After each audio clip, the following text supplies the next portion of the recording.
আসসালামু আলাইকুম এভরিওয়ান, আশা করি সবাই ভালো আছেন। আজকে আমি মাহিত সম্পাদকীয় সমাচার বইটি নিয়ে আসলাম। তো এই বইটি রিসেন্টলি আমি পড়ছি, আমার ভালো লাগছে তাই আপনাদের সাথে শেয়ার করছি।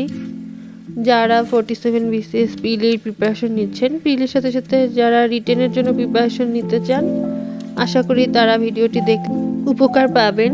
আর যারা অলরেডি রিটেন ও ভাইবা দিয়ে ফেলেছেন তাদের জন্য এই ভিডিওটি নয়, যারা একদম নতুনভাবে রিটেন ও পিলির জন্য প্রিপারেশন নিচ্ছেন তাদের জন্য এই ভিডিওটি।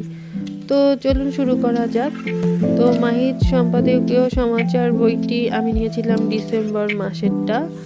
তো তারা 12টি ইংরেজি ও বাংলা সম্পাদকীয় কলমের অনুবাদ দিয়েছে এই ডিসেম্বর মাসে।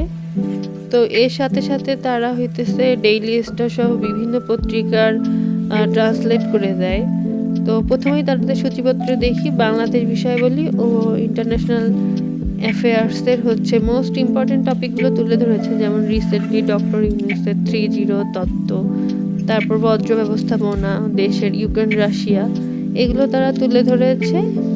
তারপর তারা বিভিন্ন economical issue, finance and banking এবং জলবায়ু নিয়ে কিছু কলাম দিয়েছে। এরপর আছে ডেইলি স্টারের বিভিন্ন ট্রান্সলেশন।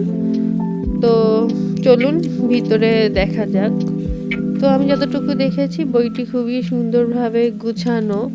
রিসেন্ট ইস্যুগুলো পড়লে আপনারা পরীক্ষার 3-4 মাস আগে যদি রিটেনের জন্য এটা কিনেন, বা আমার মনে হয় এটা আগে থেকেই পড়া উচিত। যেমন এখানে ট্রান্সলেশনগুলো দেখতে পাচ্ছেন, সুন্দরভাবে দেয়া রয়েছে, অনুবাদ করে দেয়া রয়েছে। প্রথমে ছোট্ট কলাম দিয়েছে, তারপর বক্স আকারে এটা ভেঙে ভেঙে বাংলা করে দিয়েছে।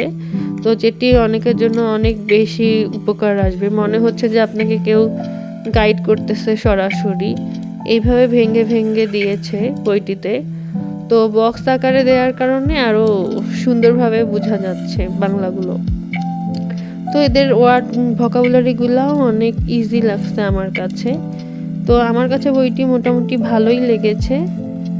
তো আমি বলে রাখি যে এটা কোনো পেইড রিভিউ নয়। তো যারা রিটেনের জন্য প্রিপারেশন নিচ্ছেন বইটি পড়ে দেখতে পারেন। ধন্যবাদ সবাইকে।